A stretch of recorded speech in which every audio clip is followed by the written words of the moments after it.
Discord anymore. No, for But sure. yeah. Let's go. Let's go. Okay. Classic. One of the best players, or current best player in Canada, right? Like, Yeah, I'm not it's forgetting like some really Moki good. or Ricky. Oh yeah, Moki. Yeah, okay. Moki, I think, is ranked higher by just a bit. You might be able to make an argument for Sunsei too right now. Yeah, Sunsei is certainly on a warpath. And okay, so Nun is going to be taking on BZIM's Yoshi. So we have seen, I think, only top tier characters like Fox, Falco, Marth, Sheik, Puff. And now we're just moving into the slightly more obscure, but still extremely good territory. I mean, like Falcon, it's hard to even call him obscure, right? Like, he's probably the next most popular character after those guys, and maybe even more so than Puff, but definitely more so than Puff. But Yoshi, certainly not a traditional character. The thing that I think is worth noting about Yoshi as a character is Yoshi has modes, and like you can kind of like develop separate game plans depending on the mode, you know? So that's another thing about this matchup is a rough one for Yoshi. If you see like Amsa play, Falcon has always been the character that he's kind of struggled with compared to a lot of other top tiers, just because one, the knee breaks the armor, the crouch armor, really quickly, and he can do, because of his aerial drift, he can hit Yoshi's shield either on the ground or on the platform and not get punished as hard, just because he can run across. Same with parry, for instance. Like when Yoshi's trying to parry, Falcon can just do a cross-up stomp or something, and Yoshi can't really do much.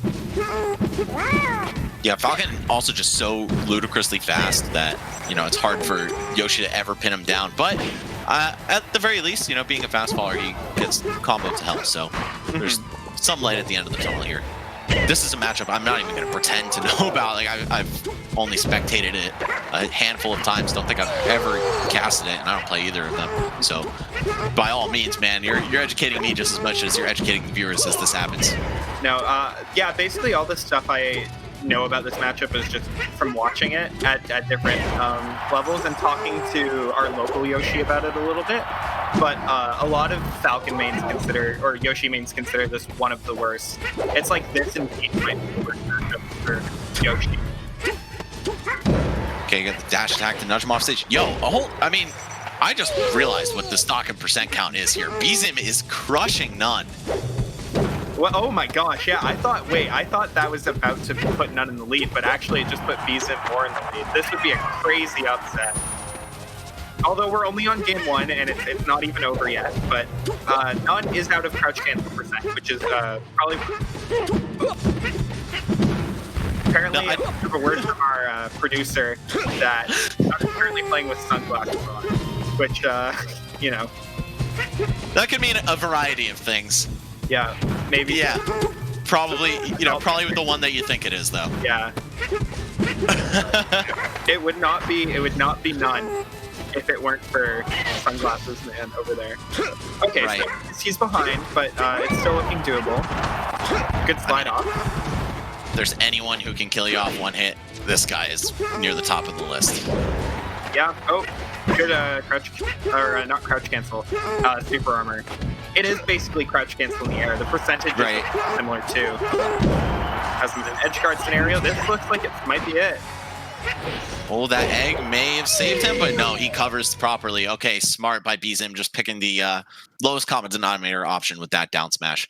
Looks like BZIM like held it together. He didn't let... I find the biggest problem when people are about to take games or sets off of good players is they see the win before it actually happens, you know? Like, you're up with the lead, and then you just start throwing out like your lazy options that, you know, will like coast you through like your early rounds of pools, because, you know, you think like, oh, if I just keep doing this, like eventually it'll just... like attrition will come in and I'll just eventually be able to beat them. But the good player will be like, oh, I know what he's doing and I know how to punish that. So I'll just punish it and kill him for it every time. So. Yes, very much so. I was actually about to say pretty much the same thing, but you explained it much better than what I had queued up in my head. So thanks for that. Yeah, like you kind of try to like keep repeatedly brute forcing your way, butting heads with the other player, but that's exactly what they're thriving off of. You know, they sense the desperation. You just wanted to get it over with. And what do you know? They reverse 3-stocked you or something. Yeah. No, it's crazy, and then you feel like such an idiot because you're like, if I just stuck to my game plan that I'd been using for the rest of the set, then I would have won that game. But sometimes you just like have to focus, like not get in your own head about it, and take advantage of good players' mistakes. Because even though there are like good players make fewer mistakes than bad players, they still are human and they're gonna mess up either their execution or their neutral, like they pick the wrong mix up, Right. So it's like important to respect good players, but also not respect them too much.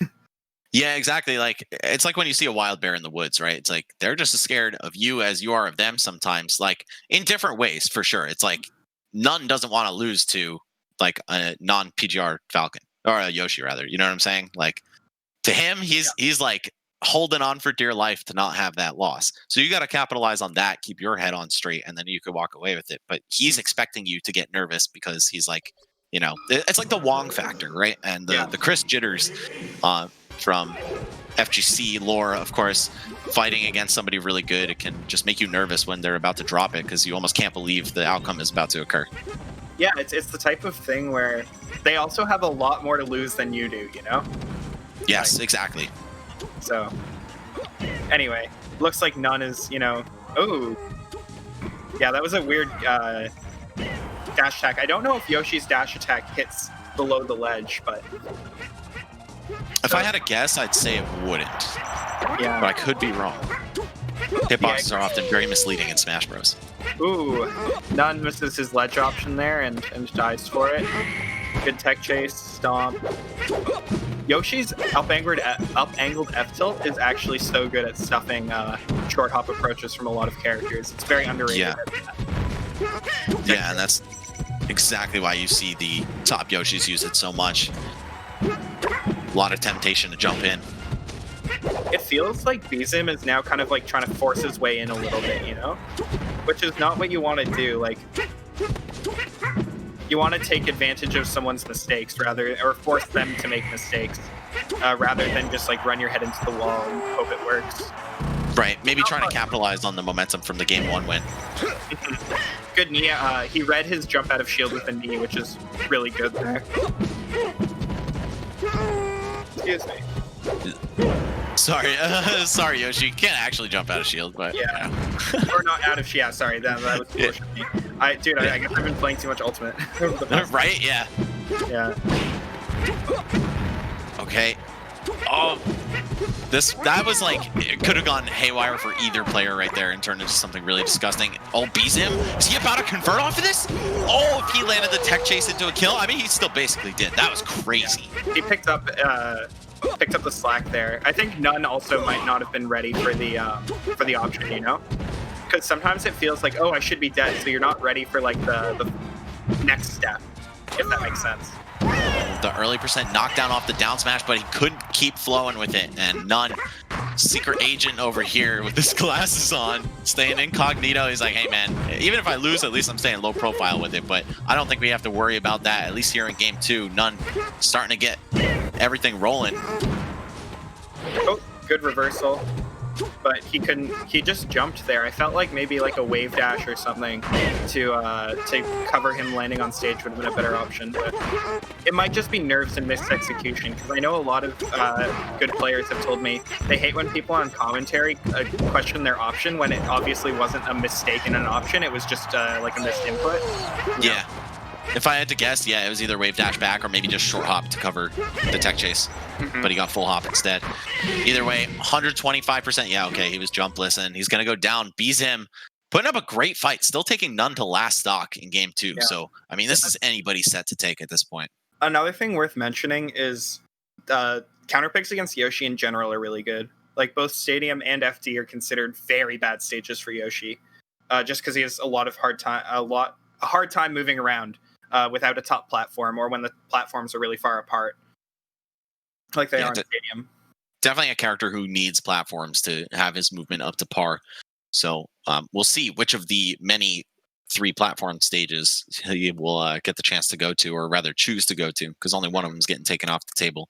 Yeah, I'm assuming that he'll pick whatever isn't Fountain or Yoshi's. Yeah, so they're going to Yoshi's because none probably banned Fountain. Okay, here it is. None off to a great start. Couple up airs.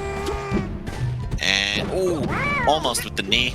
Of course, such a good option against Yoshi's jump armor because of the sheer amount of knockback on it. And that weight, Yoshi hanging on for dear life there.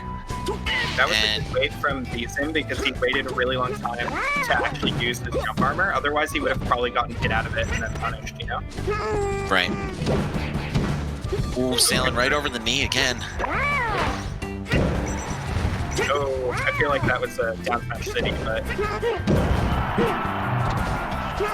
Ooh, looking for the up smash, but None getting a chance to break free. Beezim still looking like he's in control. After a couple drops, the egg just gonna get the job done. Okay. Wow, really tight game so far. Me. Yoshi, though, such a chunky boy. Gonna Yeah. hang on a lot longer than most other characters would. Oh yeah, dude, like I can say if that was Jigglypuff, if I was playing on the stage, I would have been at like 30%. Ooh, and the tipper up air, just the very edge of that hitbox, gonna come through, take the second stock. And Beezim, you're starting to see him fall behind in the pace of the match right now, but it's just so difficult against a top 15 player like None to, keep up with him the whole time. Especially once you've like awakened the beast after taking game 1. Yeah, he's like, okay, it's serious, it's for real time now. I think Prince Abu said the way you should beat a top player in a best of 3 is game 1, you lose really bad. Then game 2, you make sure they don't take you seriously and barely win game 2, and then you pull out all your cheese in game 3. That is actually great. Yeah, like you throw for content game 1. Yeah. Oh, he didn't get his double jump back. I thought maybe he had touched the side platform there, but... Looks like None is doing exactly that strategy, despite being the higher seed here. The best, something that Falcon players in general are really good at is their defensive game. They're always their DI, crouch cancel, and SDI are amazing. If you look at Wizzy, for instance, his SDI is not real, and None seems to crouch cancel probably the best in the world. Yeah, I mean, a character who just gets tossed around so hard every time he gets hit, you really have to make sure that aspect of your gameplay is really well developed. Oh, and None throwing a stock away, looking for some style. Beezim gonna set these eggs up on the ledge, try to find the proper opportunity to get back on, but None just clanking him out fearlessly with bears. Oh, we're one hit away from a dead Yoshi pretty much, but I mean, if Beezim just goes full Enter the Dragon mode right now, he could actually take the set. Oh, forward throw. Don't know if that's what he wanted, but I also don't know if he can combo Yoshi at this percent with anything else. Wow, okay, yeah. Yeah, he's got it. He recovered high a few too many times in a row there. It felt like None just had a read and he kept covering it. That was very clean. That was just a great set overall for both players, man. I mean, I think the only huge error was the None SD off the ledge on Pokemon Stadium, but he still won that game. Beezim, though, really impressive. A player that I wasn't familiar with before. I feel like I've seen his tag around, but I didn't know he was a Yoshi player. I didn't know he was that good for sure. Like game 3, last stock with None. You're no slouch if you're doing that. No, that looked, like a good set there. Let's peep this Red Bull replay. See what kind of highlights happened in that match in case you guys missed it, or if you just want to relive the action. Yeah, that down smash, just a clutch edge guard, not going to fall for any fade backs. All this. That was actually really good. He made he covered the low and then was able to punish the high.